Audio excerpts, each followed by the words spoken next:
Statistics क्या होता है? सर कैलकुलेशन डाटा के ऊपर। डेटा के ऊपर कैलकुलेशन। अलग अलग, जैसे मीन मीडियन मोड और स्टैंडर्ड डेविएशन हम निकालते थे उसमें।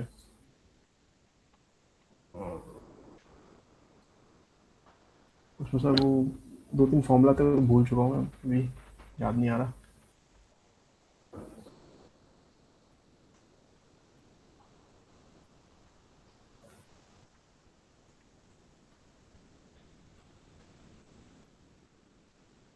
स्टैटिस्टिक्स स्टैटिस्टिक्स मतलब डेटा को एनालाइज करना। तो डेटा एनालिसिस होगा। स्टैटिस्टिक्स का मतलब स्पेसिफिकली स्टैटिस्टिक्स क्या होता है? स्टैटिस्टिक्स एक मैथ्स का फील्ड है। Statistics is the field of math. Maths के कई अलग अलग फील्ड है। जैसे मैथ की फील्ड में आता है आपका अर्थमेटिक, है ना, कैलकुलस आता है, ज्योमेट्री आती है। सब मैथ के अलग अलग फील्ड है जो अलग अलग कामों के लिए यूज किए जाते हैं। राइट। उसी में एक फील्ड का नाम है स्टैटिस्टिक्स। जिस फील्ड की हेल्प से आप अपने डेटा पे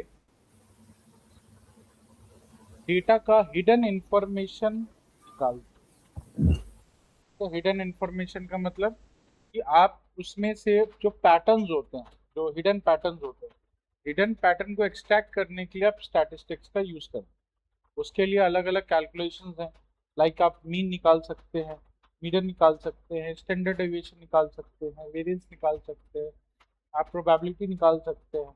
ठीक है, तो ये सब डिस्ट्रीब्यूशन को चेक करने का तरीका है कि आपका डेटा डिस्ट्रीब्यूशन कैसा है ना, और डेटा डिस्ट्रीब्यूशन के अंदर डेटा का क्या पैटर्न है, और इन पैटर्न्स को फाइंड आउट करने के लिए आप यूज करते हैं statistics.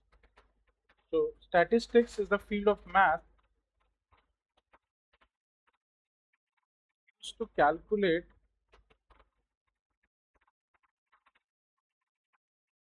and extract the hidden information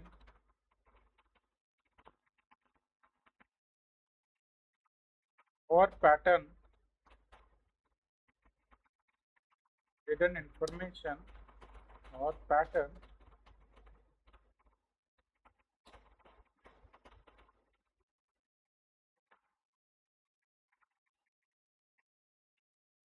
statistics वो फील्ड है मैथ का जिससे जिसमें आप कैलकुलेशन करते हैं और हिडन इंफॉर्मेशन को एक्सट्रैक्ट करते हैं फ्रॉम।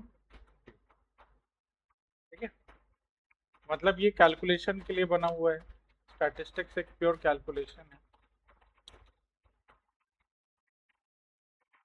बात करते हैं डेटा की।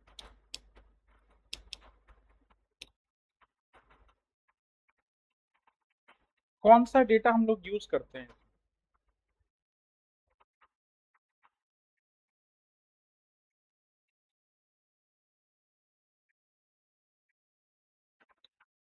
Data clean.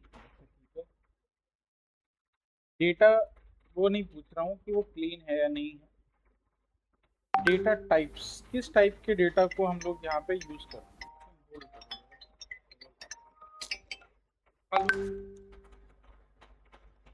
हेलो।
तो यहाँ पे जो हम डेटा एनालिसिस के लिए जो स्टैटिस्टिक्स अप्लाई करेंगे उसके लिए दो तरह के डेटा यूज करते हैं हम लोग। पहला एरे, दूसरा टेबल।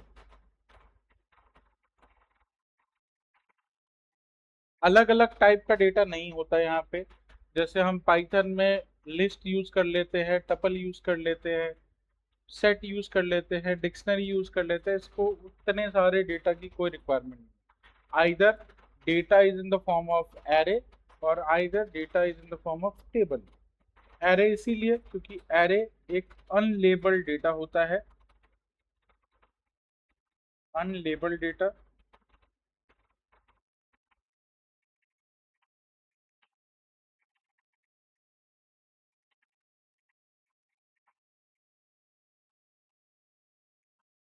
और टेबल लेबल्ड डेटा होता है।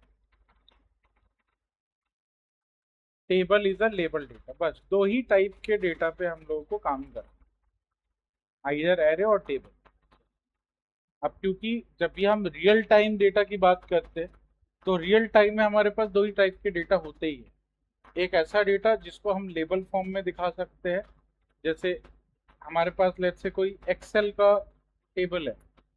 एक्सेल का टेबल जो होता है वो लेबल फॉर्म में होता है, आपको कॉलम्स आप डिफाइन करते हो, हर कॉलम में आप अपना डेटा रखते हो, वो लेबल डेटा होता है ना। तो या तो हम रियल टाइम पे टेबल का डेटा यूज करते हैं या फिर हम अपने डेटा को अनलेबल्ड फॉर्म में रखते हैं। अनलेबल्ड का मतलब लेट्स से इमेजेस। इमेजेस का जो डेटा होता है वो अनलेबल्ड होता है, उसमें कहीं रो कॉलम तो होते हैं लेकिन रो कॉलम का नाम नहीं लिखा होता है कभी। जैसे आपके पास लेट्स से कोई इमेज है तो इमेज के इमेज एक 2D डेटा है ना। रोज कॉलम होंगे ऑब्वियस है उसमें, तो अगर रोज कॉलम है तो उसमें कोई लेबल होना चाहिए। आपके इमेज के अंदर जो डेटा होता है वो रो कॉलम के फॉर्म में नहीं होता। ठीक है, वो एक अनलेबल्ड डेटा होता है, डेटा है लेकिन किसी की लेबल डिफाइन नहीं है। राइट, तो इसीलिए हम उन डेटा को बोला जाता है एरेज। राइट, तो arrays on table, two types of data only we use in data analysis to perform statistics। ठीक है,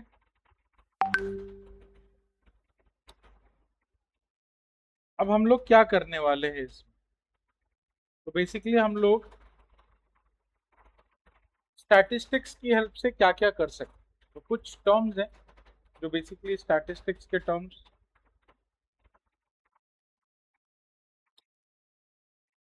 पहले डेटा एनालिसिस के वो समझ लेते हैं कि कौन कौन सा स्टेप फॉलो करना होता है, डेटा एनालिसिस स्टेप्स। और इस स्टेप्स को आपको याद रखना है कि ये काम करना है किसी भी डेटा के लिए। सबसे पहला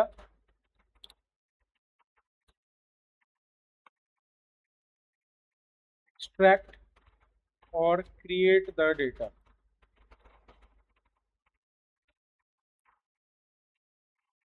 या तो डेटा एक्सट्रैक्ट करो या तो क्रिएट करो, दो चीज। डेटा आपके पास होना चाहिए, अगर डेटा आपके पास नहीं है तो आप पहले डेटा क्रिएट करेंगे, है ना, एनालिसिस करने के लिए। और या फिर आप कहीं से एक्सट्रैक्ट करेंगे, है ना, कहीं से लोड कराएंगे डेटा। किसी भी फॉर्मेट का डेटा आप यूज कर सकते हैं, डिपेंड करता है कि आप लेबल्ड या अनलेबल्ड के साथ काम कर रहे हो। जिसके साथ भी आप काम कर रहे हो, जिस भी तरह का आपके पास डेटा है, पहले आप उसको एक्सट्रैक्ट करोगे। ठीक है। Second, clean and format the data. Data को क्लीन करना है या और फॉर्मेट करना है। क्लीन मतलब जो भी डेटा के अंदर डुप्लीकेसी है उसको रिमूव करना है, कोई मिसिंग वैल्यूज है, कोई नल वैल्यूज है, उसको हटाना है। ठीक है।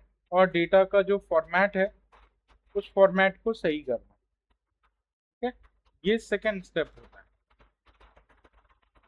Third step,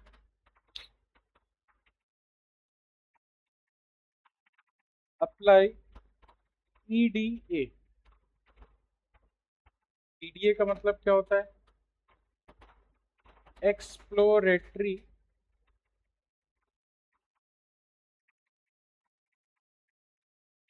data analysis.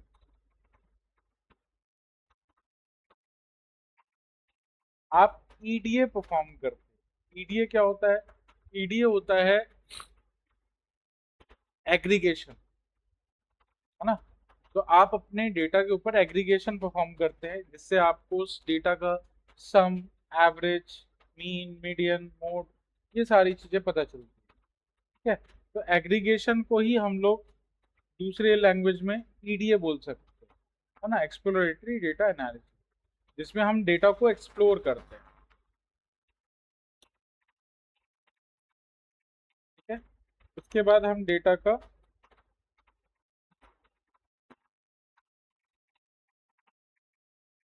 Visualise करते हैं। विजुअलाइजेशन में हम डेटा का ग्राफ बनाना, है ना, ग्राफ के थ्रू डेटा को समझना, ये सारी चीजें इसमें इन्वॉल्व होती हैं। राइट? मल्टीपल अलग अलग टाइप के ग्राफ्स, लाइक पाई चार्ट बनाना, बार चार्ट बनाना, लाइन चार्ट कैसे बनता है, बॉक्स प्लॉट कैसे बनता है, ये सारी चीजें बना के हम पूरे डेटा को समझते हैं एक्चुअली, कि डेटा डिस्ट्रीब्यूशन कैसा है ना, उसमें उस डेटा में कोई आउटलायर है या नहीं है। ठीक है? डेटा जो है उसकी प्रोबेबिलिटी क्या है, राइट, इसको भी हम प्लॉट करके देख सकते हैं। तो ये सारी चीजें आपके विजुअलाइजेशन में आती हैं। ठीक है? जिससे हम एक्चुअली अपने डेटा को पूरी तरह से, मतलब जो भी हिडन इन्फॉर्मेशन है वो सारी इन्फॉर्मेशन आप निकाल के रखें। ठीक है? तो ईडीए जो होता है, ईडीए में ही आप यूज करते हैं स्टैट्स को। जो ईडीए परफॉर्म करना होता है, ईडीए परफॉर्म करने का मतलब है you are performing statistics into, right, जिससे आप हिडन इंफॉर्मेशन आप निकाल सकते हैं। राइट? अब क्या क्या ईडीए में क्या क्या होता है? ईडीए जब भी हम परफॉर्म करते हैं, तो जो जनरल ईडीए, तो जनरल ईडीए में आप निकालते हैं अपने डेटा का mean, sum, mean, count,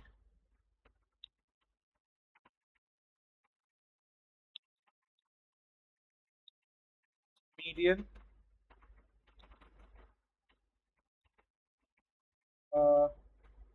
mode,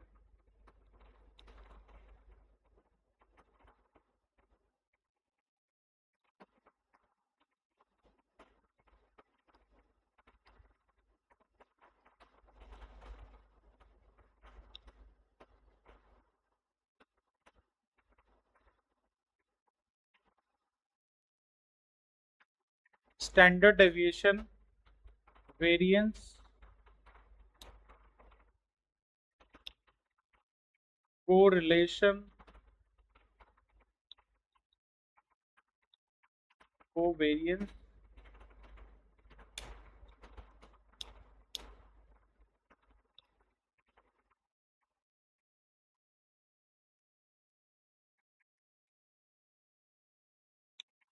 quantile,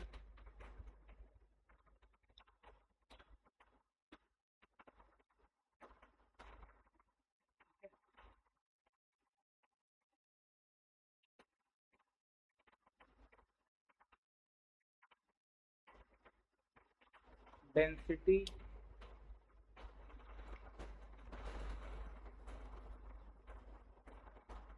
EDA में परफॉर्म होने वाले ये सारे टास्क, एक्सप्लोरेटरी डेटा एनालिसिस में आप ये सारे टास्क परफॉर्म करें।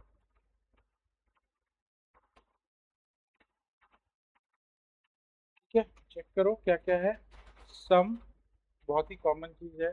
Mean, count, median, mode, standard deviation, variance, correlation, covariance, quantile और डेंसिटी।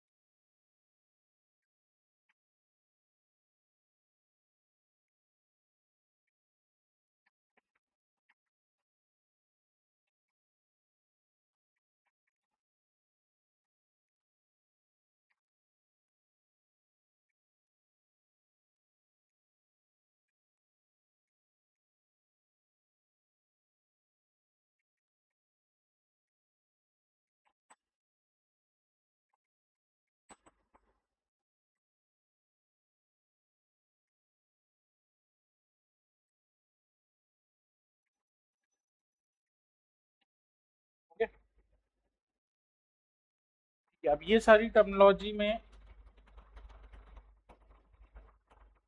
सम ऑलरेडी पता है आपको। सम क्या होता है?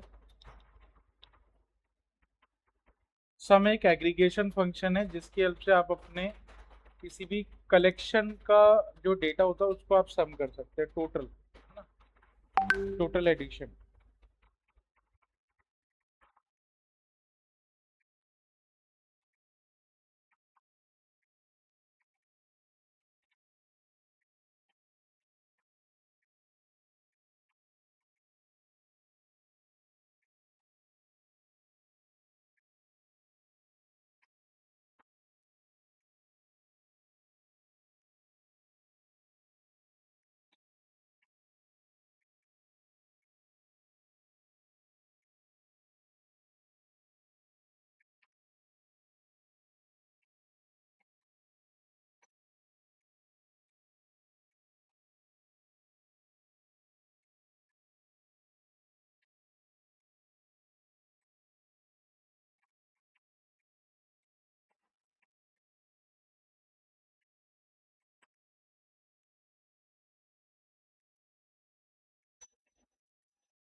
हाँ जी।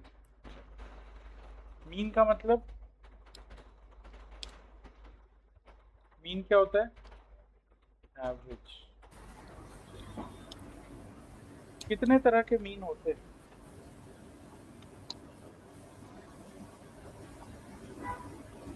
मीन एक ही टाइप का होता है? आप बताइए विनीत, मीन कितने टाइप के होते सर वैसे तो दो टाइप का निकलता है ना मीन। एक सम ऑफ ऑल, नहीं ये वाला नहीं। हैं? और एक से दो नंबर के बीच में होते हैं, जैसे रेंज, एक रेंज वाला होता है। रेंज के अंदर से हमें निकालना होता है एक सेंटर पॉइंट।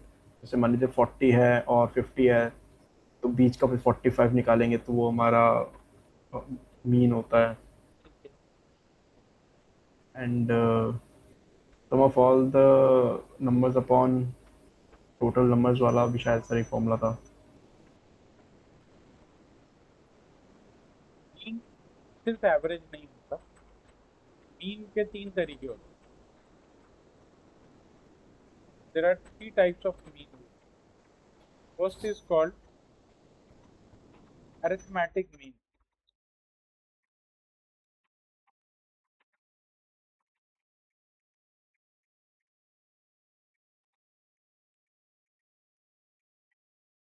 Arithmetic mean.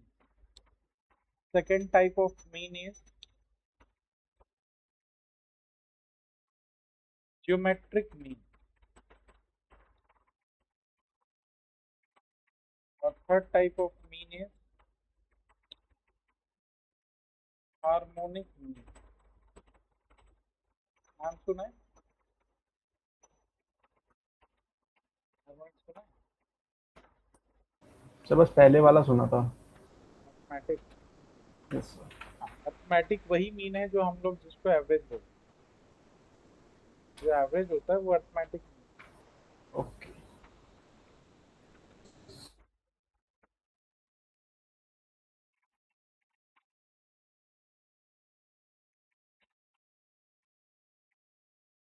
ठीक है। अब इन मीन में डिफरेंस क्या है? ये तीनों मीन कहाँ यूज होते हैं, कब यूज होते हैं? तीनों मीन का फॉर्मूला अलग अलग है। फॉर्मूला मैं दिखा देता हूँ इसको।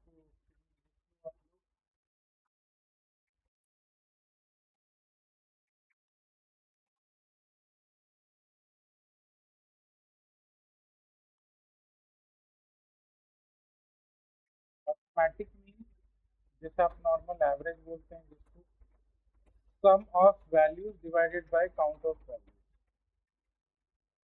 तो एक स्टैंडर्ड जो एवरेज होता है उसको हम बोलते हैं अर्थमेटिक मीन।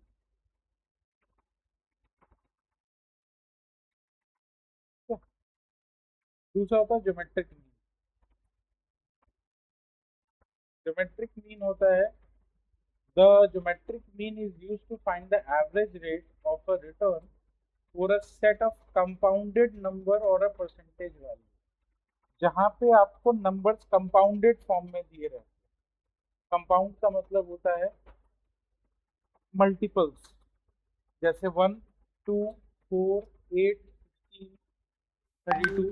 जब आपके नंबर्स मल्टीपल्स में हो तो वहां पे आप उसकी कंपाउंडिंग कर रहे होते हैं। जैसे आप कंपाउंड इंटरेस्ट होता है। कंपाउंड इंटरेस्ट क्या होता है? कंपाउंड इंटरेस्ट होता है इंटरेस्ट का इंटरेस्ट, मतलब डबल इंटरेस्ट ना। तो डबल इंटरेस्ट जब आपका लगता जाता है इसको कंपाउंड इंटरेस्ट बोलते हैं। और अगर हमें उसी इंटरेस्ट का एवरेज निकालना हो तो आप उसके लिए अर्थमेटिक मीन का यूज नहीं करेंगे, फिर आप यूज करेंगे ज्योमेट्रिक मीन। और ज्योमेट्रिक मीन के लिए आप ये वाला फॉर्मूला यूज करते हैं, multiplication x1 multiply by x2 multiply by x3 up to xn का स्क्वायर रूट। और स्क्वायर रूट भी जो आपको करना है वो n के स्क्वायर रूट पे होना चाहिए, मतलब जितने नंबर्स हैं उतने का स्क्वायर रूट, है ना। इसका पावर जो होना चाहिए 1/n।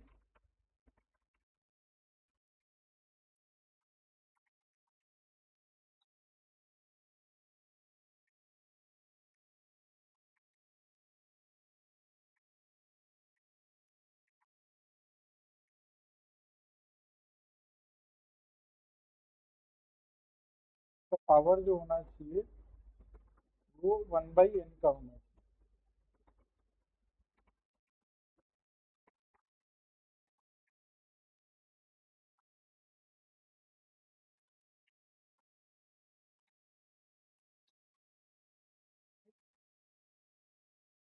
तो जहाँ कंपाउंड एनुअल ग्रोथ हो रही है वहां पे आप इसको यूज कर सकते हैं। जैसे इन्वेस्टमेंट पोर्टफोलियो में आप इसको यूज करते हैं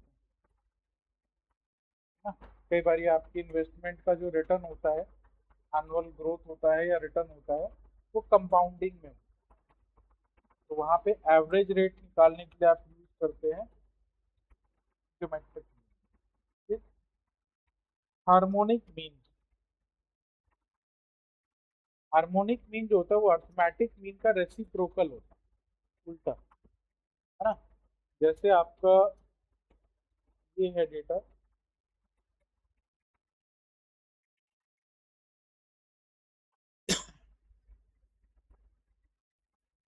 it is typically used for data involving fractions, ratios or rates such as speed or financial multiple। ठीक है, इसमें आप n डिवाइडेड बाय, जैसे आप नॉर्मली अर्थमेटिक मीन के अंदर क्या करते हो कि जो टोटल नंबर ऑफ काउंट होता है ना, सम ओवर काउंट ऐसा ही करते हैं। पहले सम लिखते हैं डिवाइडेड बाय काउंट लिखते हैं, इसमें काउंट को पहले रखा जाता है, काउंट को ऊपर रखते हैं और जो आपके पास नंबर्स होते हैं उनका सम आप नीचे रखते हैं।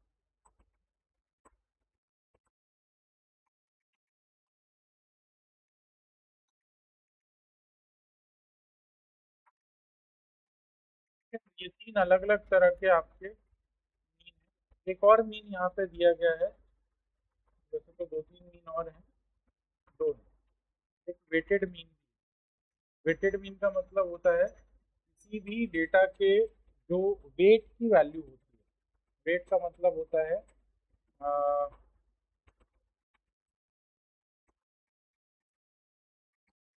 हर एक डेटा अपने किसी एक वैल्यू के साथ मल्टीप्लाइड होता है। जैसे मान लो आपने लिखा 1,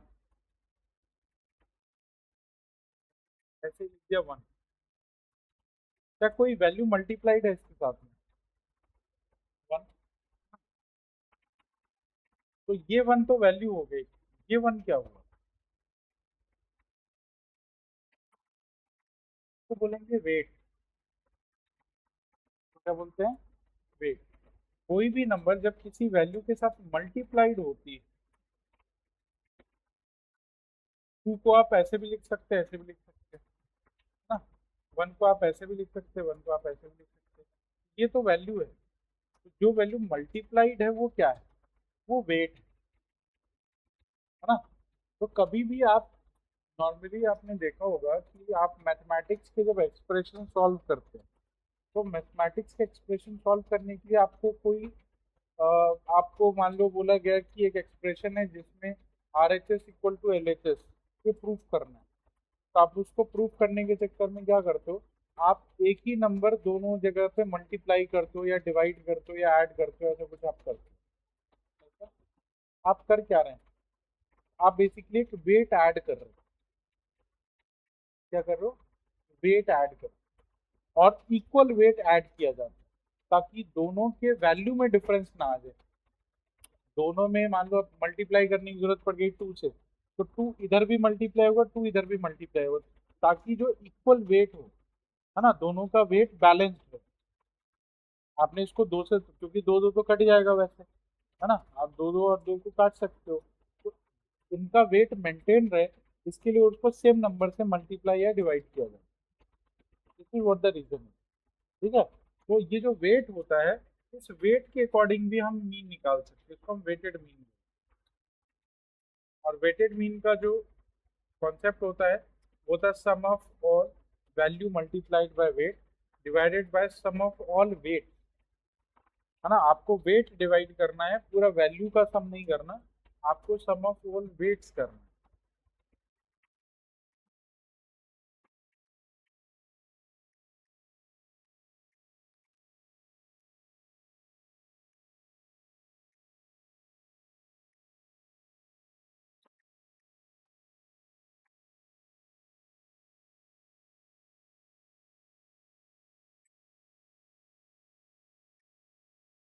ठीक,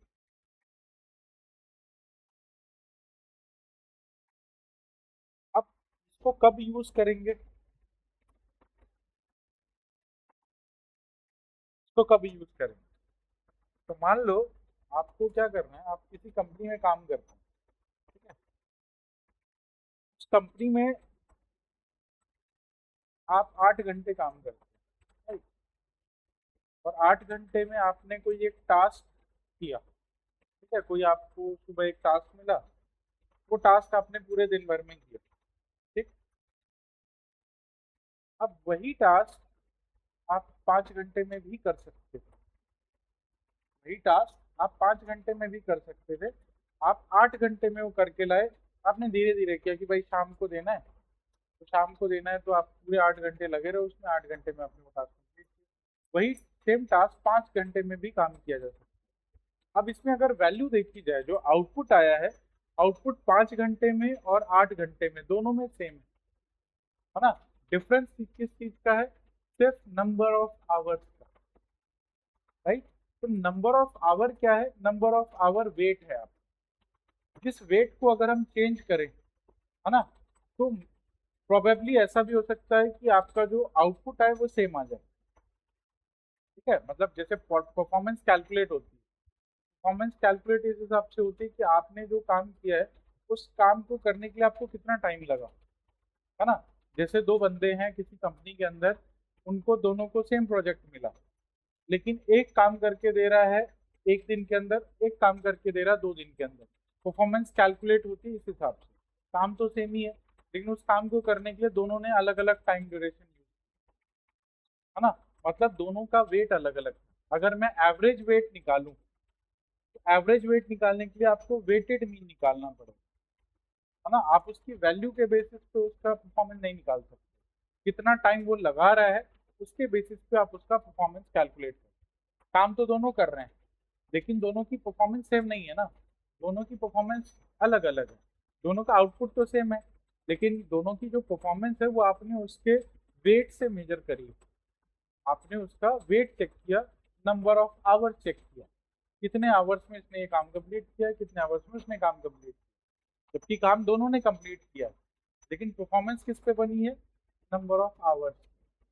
तो नंबर ऑफ आवर क्या था उसका, वेट वैल्यू, ठीक है।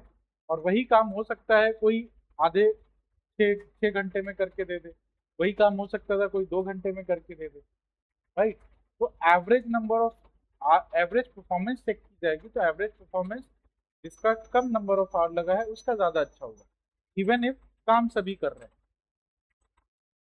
इवन इफ काम सभी कर रहे हैं, लेकिन जो एवरेज परफॉर्मेंस है वो ज्यादा अच्छी किसकी, जिसने कम घंटे में वो काम करके आपको दिया। इस चीज को कैलकुलेट करने के लिए आप यूज करते हैं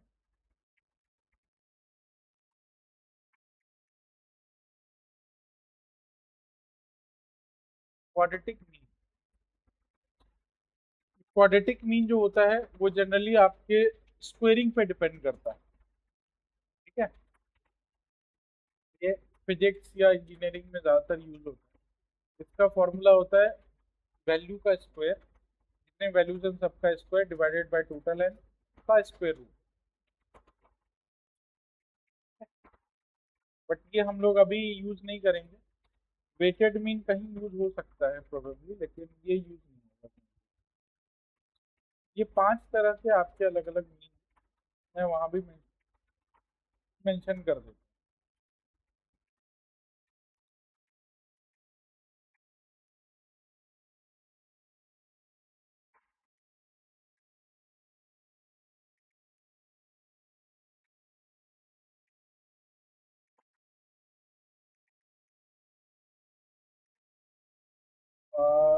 weighted mean and quadratic mean.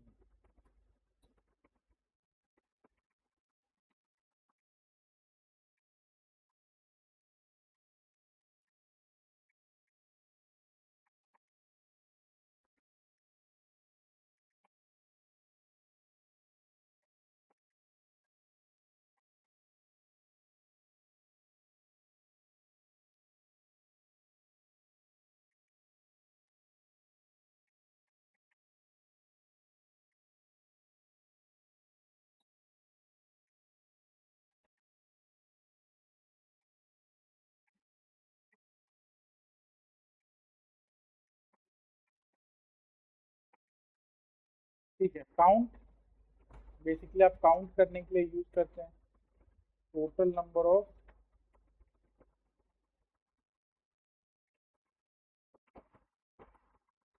In a sample और अ पॉपुलेशन।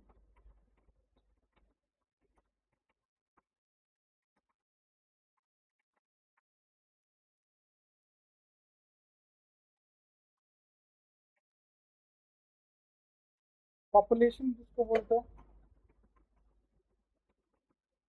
पॉपुलेशन क्या होता है, सर एक एरिया की पूरी पॉपुलेशन। डेटा के टर्म में population।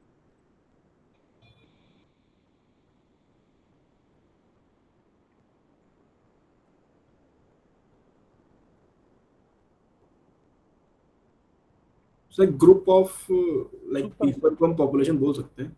पॉपुलेशन होता है सुपर सेट, मतलब जो कलेक्शन होते हैं, अगर वो कलेक्शन कोई एक सेट है ना, तो उसको हम पॉपुलेशन बोलेंगे, और सैंपल बोलेंगे उसका सबसेट, है ना। तो कई बार आपके पास ऐसा होता है कि कोई भी आपको स्टैटिस्टिक्स का लॉजिक लगाना है ना, कोई पैटर्न फाइंड आउट करना है, लेकिन आपका डेटा बहुत बड़ा है, आप नहीं कर सकते, हर डेटा पे वो चीज़ अप्लाई नहीं कर सकते, बहुत टाइम लेगा।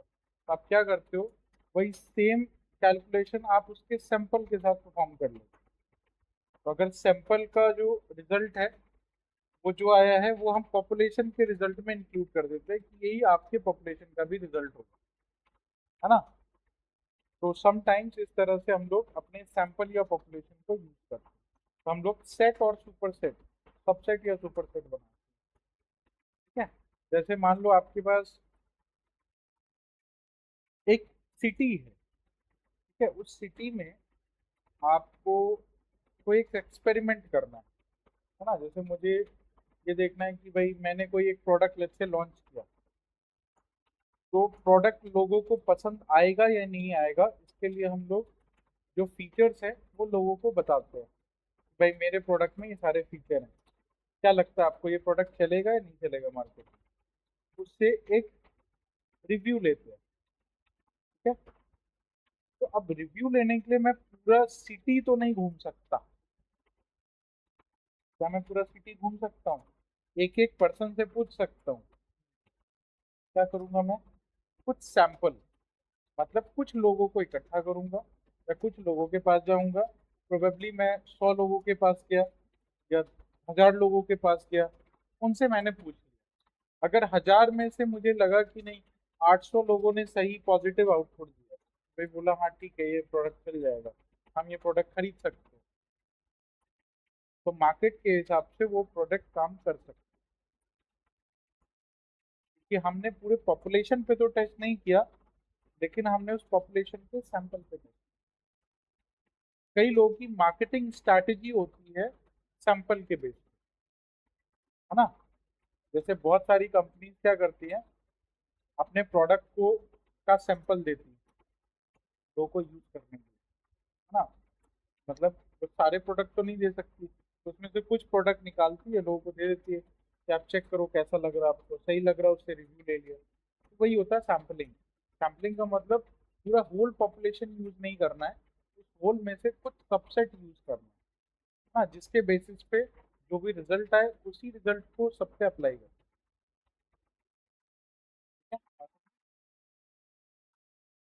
ठीक है, चलिए, तो total number of item in a sample और a population is called count. बाकी मीडियन मोड स्टैंडर्ड डेविएशन ये पढ़ेंगे नेक्स्ट। इसको कंटिन्यू करते हैं कल। सर वो अपने परसों और कल की ना पाइथन की वो नहीं दी थी रिकॉर्डिंग्स, तो वो दे दीजिएगा सर, कि मेरा कोड में एरर था ना। कल नहीं किया था मैंने। नहीं सर, कल की और परसों की।